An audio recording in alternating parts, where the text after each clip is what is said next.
सिंह जी, तमाम कमेटी के पूरे सदस्यगण, जिनके कारण आज का ये कार्यक्रम आप सबके बीच में रखा गया है। तो आप सभी श्रद्धालुओं का साथ ही साथ इधर आए हमारे जितने भी गार्जियन हैं और जितने भी लोग आए हैं, आप सभी का बार बार हार्दिक अभिनंदन, स्वागत है। साथ ही साथ हमारे तरुण तिवारी भाई भी रांची से आए हैं, आप सबका भी हार्दिक अच्छा यहीं बैठे भाई का भी बहुत बहुत धन्यवाद। साथ ही साथ सभी कैमरे वाले भाई का भी बहुत बहुत शुक्रिया, जिसके माध्यम से आप सभी श्रोतागण जो मुझे हमेशा यूट्यूब के माध्यम से देखते हैं, यही सब यूट्यूबर भाई लोग हैं जो इतनी दूर दूर अपने गाड़ी से डीजल पेट्रोल जला करके जाते हैं बेचारे। तो आप सबका भी, हाँ भाई मैं देख ली हूँ आपको, हाँ देख ली। तो आप सभी यूट्यूबर भाइयों का भी बहुत बहुत हार्दिक अभिनंदन, स्वागत है। आइए सीधा कार्यक्रम की आगे बढ़ाते हुए फरमाइश आई है, जिस भजनों के माध्यम से आप सभी ने झारखंड में इतना प्यार दिया, इतना नाम दिया और आप सब हमेशा मुझे निशा उपाध्याय बनाया, इसके लिए आप सभी को बहुत बहुत धन्यवाद। फरमाइश आई है पूरे कमेटी के तरफ से एक भजन जो आप सभी ने बड़ा प्यार दिया। एक भक्त माँ के दरबार में जाके बड़ी प्यार से हाजिरी लगाता और कहता है क्या कि धोती धोती तोहरी मंदिरिया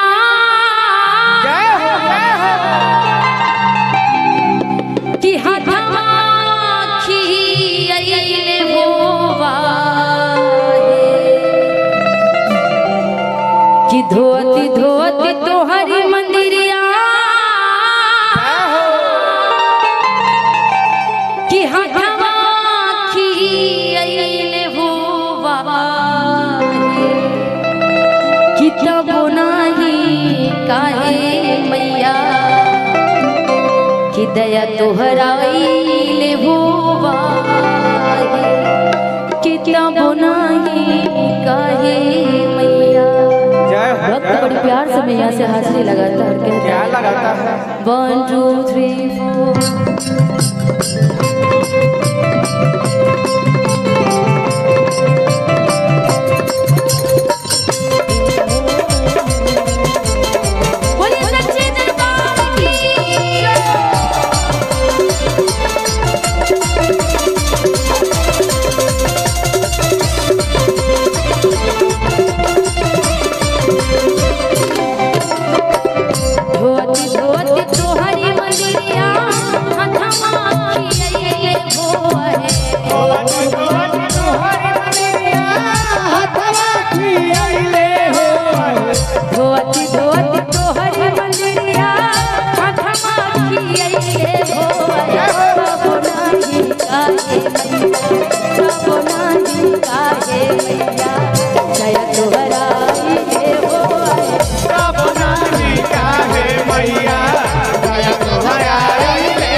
देखो भाई, यहाँ की औरतें भाई बड़ी अच्छी हैं जी। कमेटी के लोग किधर हैं? देखिए ये लोग तो सोच रहे हैं कि ताली बजाओ कि नहीं बजाओ, लेकिन औरतें देखिए ऑलरेडी ताली बजा रही हैं। तो एक बार पूरी कमेटी के लोग, पूरी महिलाएं के लिए ताली बजा दीजिए, मानना पड़ेगा आप लोग। यहाँ की औरतें भाई वाकई शक्तिशाली हैं। आप लोग नहीं है क्या जी? ये साउंड वाले भाई आप सीटी मारना बस बंद कर दीजिए, ये सीटी मारे तो चल जाएगा। अच्छा, जिनको भगवान ने दो हाथ दिए जरा एक बार दोनों हाथ उठाइएगा। साउंड वाले भाई को लगता नहीं दिए, इसीलिए इतनी सीटी मार रही है। जिनको दो हाथ दिए भगवान ने, भगवान ना करे आपका दोनों हाथ ले ले वो, इतनी काहे जीएसटी काट रहे हैं जी। जिनको दो हाथ अच्छा दिए तो जरा दोनों हाथ उठाइए ना जी। यदि भगवान भी आपसे ऐसा करने लगे, आप भगवान के नाम से हाथ नहीं उठा रहे हैं और भगवान आपका हाथ ले ले तो क्या कीजिएगा? अरे उठा लीजिए थोड़ी देर के लिए, नहीं तो भगवान ना उठा ले आपको।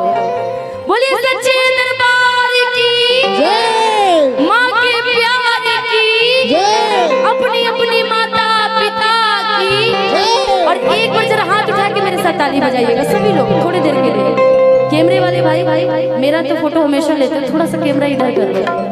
कुछ लोग कैमरा इधर कर लो, जिन जिन की हाथें ऊपर उठेगी एक बार कह रहे कैमरा इधर को। सबका कल दिखेगा आप सभी का यूट्यूब पर। एक बार हाथ उठाइए पूरा पूरा और मेरे साथ बोलिए कि चुनरिया ले ले आई हाँ, चुनरिया ले ले आई हाँ, चुनरिया ले ले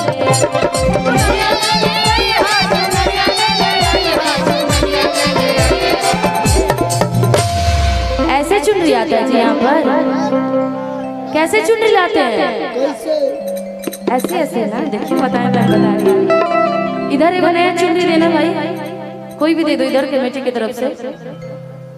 कलाकारें दे रहा, कमेटी कोई नहीं देने वाली। हे भगवान, चुनरी लानी है आप सबको। एक बार पूरा हाथ उठाइए जिनके हाथ में गमछी है। अरे चुनरी नहीं है तो गमछी है ना जी आपके हाथ में। इधर तो भगवाधारी बहुत सारे लोग हैं जिनके पास गमछी है।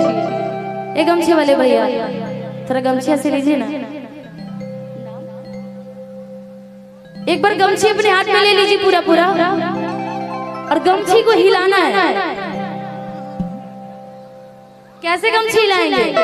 ऐसे वाला, ठीक? कि चुनरिया ले ले आई हाँ, चुनरिया ले ले आई हाँ, चुनरिया ले ले आई हाँ, चुनरिया ले ले आई हाँ, चुनरिया ले ले आई हाँ, चुनरिया ले ले आई हाँ, चुनरिया। कहाँ से चुनरी लानी है? कहाँ से? पाकी पाकी से। तो पाकी कौन कौन चलेगा मेरे साथ? लेकिन पाकी बहुत नजदीक है, सुनने यहाँ से 5 किलोमीटर है। अच्छा, कमेटी की तरफ से, आप ही कमेटी के मेंबर हैं? कमेटी के मेंबर जिनकी तरफ से बड़ा प्यारा सा चुन्नी खरीदने के लिए आशीर्वाद आई है। और भाई तरुण भाई हमारे बहुत आशीर्वाद दे दिए हैं, इसलिए भी चुपचाप बैठा है भाई। लेकिन कहाँ, थोड़ा सा दूर चलते हैं, 5 किलोमीटर नहीं, थोड़ा सा और दूर। हाँ, डाल्टनगंज कितना किलोमीटर है यहाँ से? 50। ये अच्छा है, 50 किलोमीटर डाल्टनगंज चलने में कितनी टाइम लगेगी? 1 घंटा लगेगा ना, तो वो ठीक है। डाल्टनगंज चलते हैं, ठीक?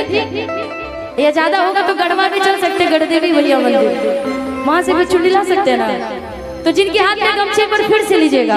कैमरा वाले भाई थोड़ा सा कैमरा इधर कर लो, और जिनके हाथ में मोबाइल लीजिए अपना फ्लैश कैमरा चला लीजिएगा कि आप यूट्यूब पे आ सके।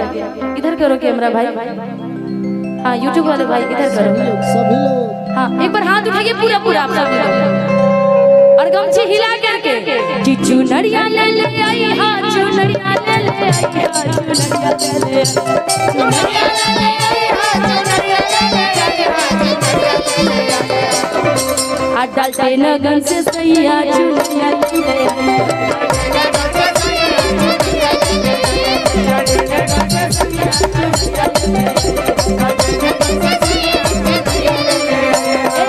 होते सवेरे सैया जइया बजरिया, हमर बाबा सैया तू ना भूलैया। होते सवेरे सैया जइया बजरिया, हमर बाबा सैया तू ना भूलैया, तू ना भूलैया, तू ना भूलैया।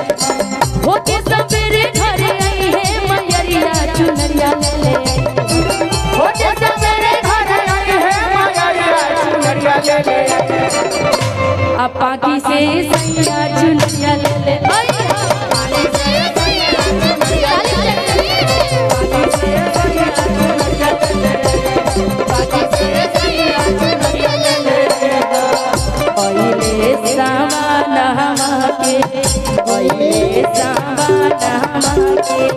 दीन हो सैया देवघर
आप पाकी से सैया चुनरिया ले ले आई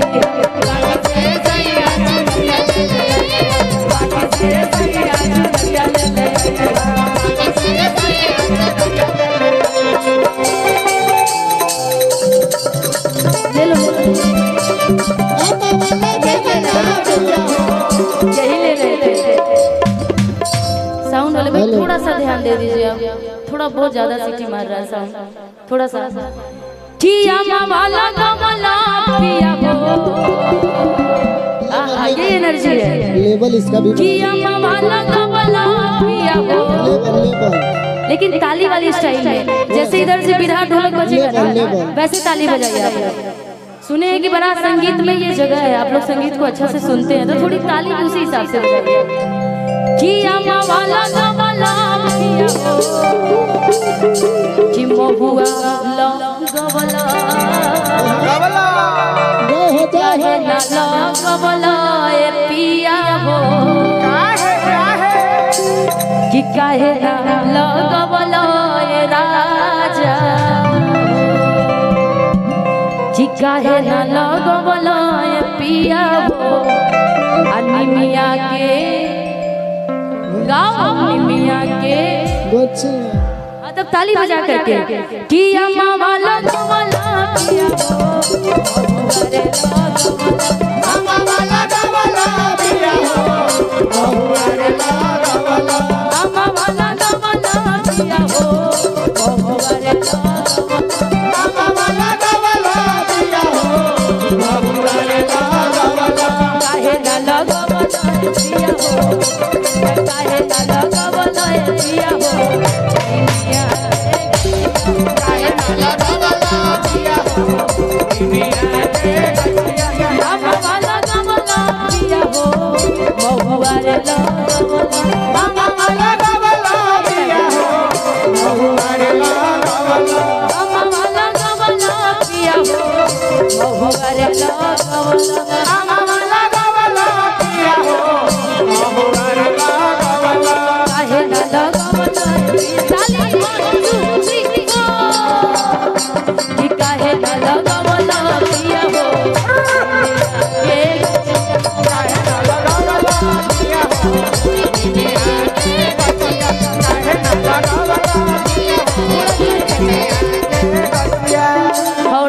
हम चाहेंगे कि कोई कमेटी के सदस्य में कोई ऐसा छोटा बच्चा है क्या जो डांस कर सकता है?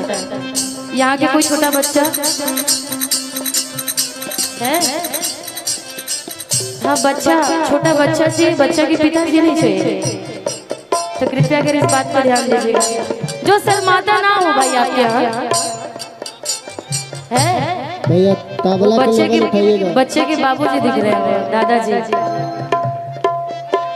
लाने गए हैं न। बउआ बोले थी बच्चिया को नहीं, अच्छा कोई नहीं बच्ची ला सकते, लेकिन कोई एक लड़का चाहिए हमको, और छोटा बच्चा कहीं यूट्यूब वाला कल को चढ़ा ना दे कि अपने शादी के लिए लड़का ढूंढ रही है।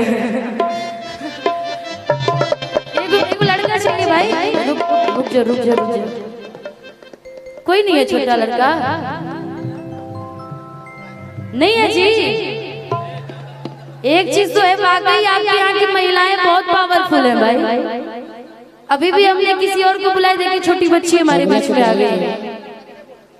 इतने आप लोग शर्माते हैं, बोल रहे हैं भैया। हाँ ढूंढ रहे हैं अभी, खाली बच्ची आ रही है। अरे इधर से कोई नहीं है। आपका बेटा कहाँ गया जो बोल रहे थे डांस कर रहा है? तो ये डांस कर रहा है कि इसको आने में इतना डर लग रहा है। आओ पैसा मिलेगा, थोड़ा नाच के दिखाओ, थोड़ा पैसा मिलेगा। जाइए महाराज जा, एगो कुर्सियों ले गए। हे हरिनाम कृष्ण जगन्नाथम प्रेमानंद। ये क्या हुआ? कमेटी के सदस्य ने कुर्सी खुद ही तोड़ डाला। हाँ भेजी भेजी बाबू, थोड़ा चप्पल खोल देना, स्लीपर खोल दो, यहीं से खोल के मारोगे किसी सदस्य को जाके लगे। मजाक कर रहे थे, छोटे बच्चे बहुत दिमाग के तेज होते हैं, हर चीज बड़ी माइंड करते हैं। और उठाई भैया तबला के लेवल और उठाई। आपका ही है आपका ही है ना? हाँ तब ठीक ठीक। क्या नाम है आपका? आपका बाबू नाम क्या है आपका? शुभम। आपका जी? निशा कुमारी। नाम तो नहीं फिर से बोल पूछिया ना सुनाई दे। ना ना ना मैं सुन ली। मेरा काम तेज है, मैं सुन ली। बस दोबारा मत बोलना। हम लोग इक्वल रहेंगे, ठीक है? आपका भगीना है? ए भगीना जी थोड़ा इधर आइएगा। डांस करना आप लोग। किसी के पास गमछी है क्या? दे दीजिए ना भैया, दीजिए। छोटका तो नहीं बांध पाएगा, आप बांधिए। कमर में बांध लीजिए, चाहे पगड़ी बांध लीजिए, जो आप बांध सकते हैं।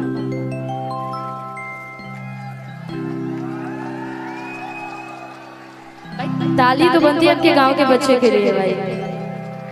अब डांस भी वैसे करिएगा जितना अच्छा से आपने ये बांधा है, ठीक ना? मान लीजिए कि आप पति हैं, आपकी आने वाले समय में एक पत्नी हो जाएंगे, ठीक? जब आपकी शादी होगी, आप मंदिर में जाएंगे, आपकी पत्नी आपसे नाराज है, जो मैया रानी को सबसे ज्यादा भाता है, आप वही सामान नहीं लाए, तो मैया रानी से अपनी पत्नी आपसे कैसे शिकायत करती है? कहती है क्या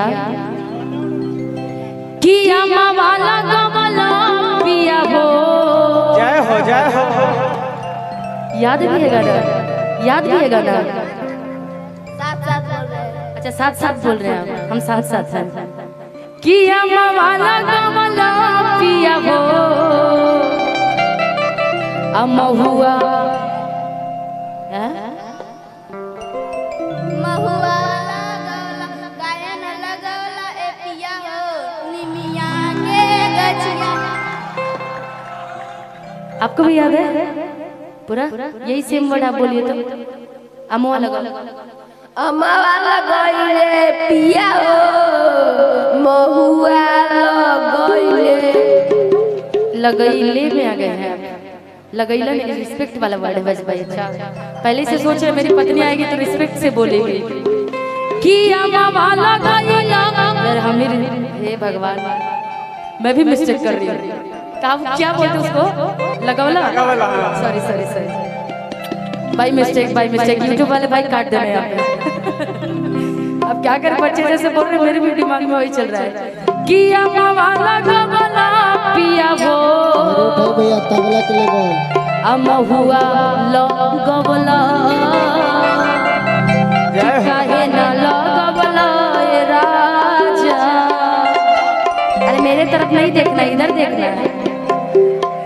काहे ना लो गमला ए पिया हो अनिमिया के गछिया। रेडी? कि अम्मा वाला गमला पिया हो बहुआ रे अम्मा वाला गमला पिया हो बहुआ रे गमला। कि अम्मा वाला गमला पिया हो बहुआ रे गमला। अम्मा वाला गमला पिया हो बहुआ रे गमला। काहे ना लगवला काहे ना लगवला पिया हो काहे ना लगवला पिया हो निमिया के गछिया। काहे ना लगवला पिया हो निमिया के गछिया। प्यारी हो देश देखे हमके, प्यारी हो देश देखे हमके, प्यारी हो देश देखे हमके, प्यारी हो देश देखे हमके। जटुआ वत में तेरी न लागी, जटुआ वत में तेरी न लागी, जटुआ वत में तेरी न लागी, जटुआ वत में तेरी न लागी। कैसे घोड़ा के रे सदे सदनी में प्यारी हो देश देखे हमके, प्यारी हो देश देखे हमके। काहे ना लगवला पिया हो काहे ना लगवला पिया हो निमिया के गछिया। निमिये हो घरवा माई के, निमिये दुआरवा हो। निमिये हो घरवा माई के, निमिये दुआरवा हो। ये डांस आज हम पहली बार देख रहे हैं। ए विकास, ए दीदी सॉरी आकाश, इसका ये डांस देखे पहले? जो भी हो, लेकिन स्कूल ऑफ निशा उपाध्याय में आपका एडमिशन फिक्स हो गया। ऐसे कैसे भाई? टैलेंटेड आदमी को हमारे स्कूल में दखल होता है। जो भी हो, लड़के के अंदर सीखने की ललक आप जैसे जैसे कह रही हैं वैसे वैसे कर रहा है। करने आए या नहीं आए, लेकिन कोशिश कर रहा है, और कोशिश करने वालों की कभी हार नहीं होती। एक बार ताली बजाइए लड़के के लिए। क्या बात है? फिर से सीखना, ठीक नहीं, लेकिन वैसे वाला नहीं, थोड़ा सा चेंज करना इस बार, नहीं तो ये वाला हमको नहीं समझ में आ रही कौन सा वाला है। किन्नी में ये हो घरवा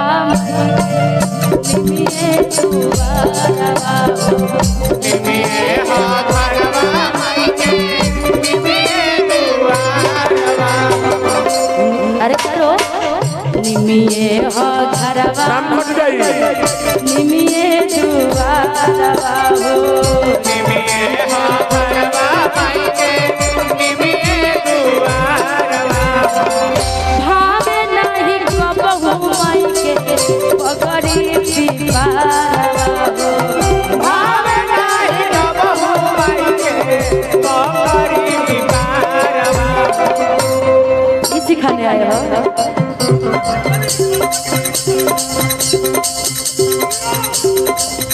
निमिये हो घरवा माई के निमिये दुआरवा हो निमिये हो घरवा माई के निमिये दुआरवा भावे नहीं कबहू माई के पगड़ी पिपारवा हो भावे नाही कबहू माई के पगड़ी पिपारवा निमिये हो घरवा निमिये हो घरवा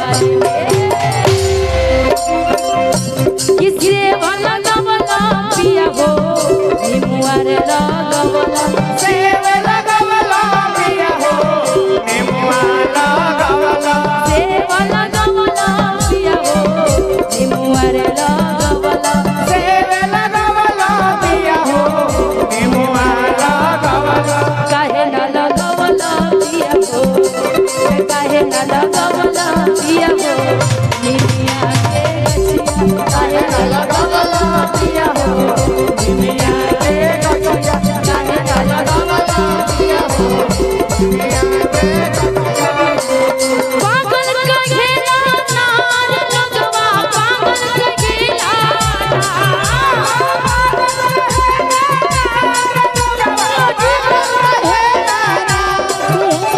पागल कहेला नाच लगवा पागल कहेला कि मनना भक्ति में बोला कि लगवा पागल कहेला कि मनवा भक्ति में ऐसे डोले न लगवा पागल कहेला पागल कहेला कि लगवा पागल कहेला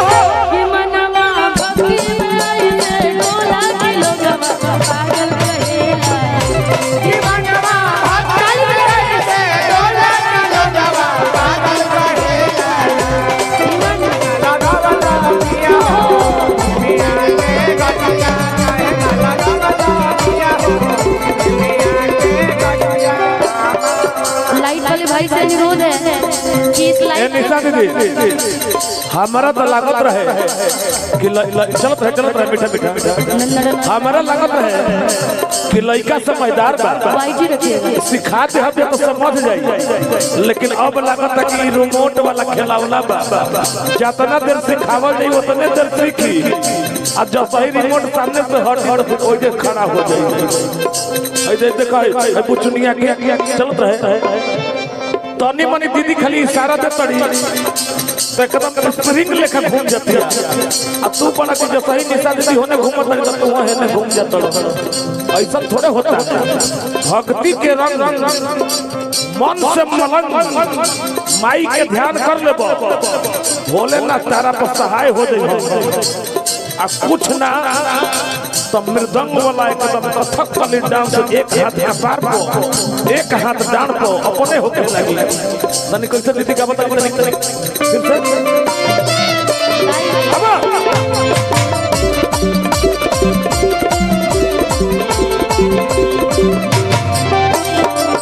तोहरे के कहे मैया सब कोई होली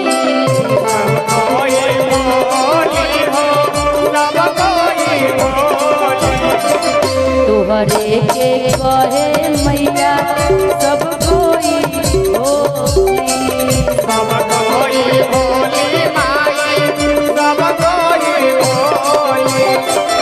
समरे से भगवान के भरेली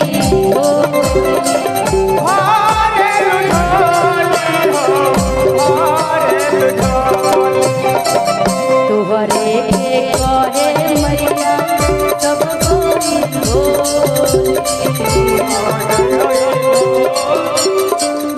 सब कोई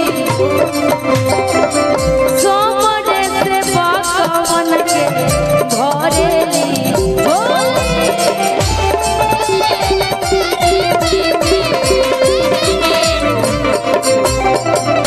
किसरे वाला गवला पिया हो मुआरे लगवला पिया हो मुआरे वाला गवला पिया हो मुआरे लगवला पिया हो काहे ना लगवला पिया हो काहे ना लगवला पिया हो निमिया के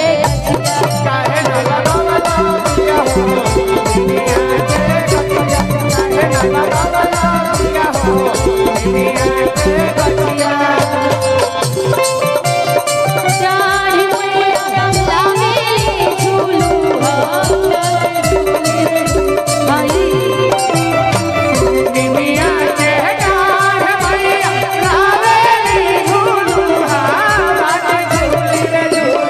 होगी झूली रे झूली कि मैया मोरी गावेली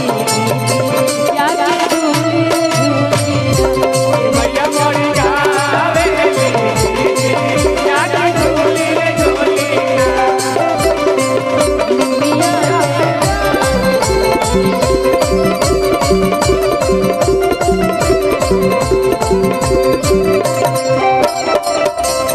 वही वाला धक्का है ना लगवला पिया हो धक्का है ना लगवला पिया हो काहे ना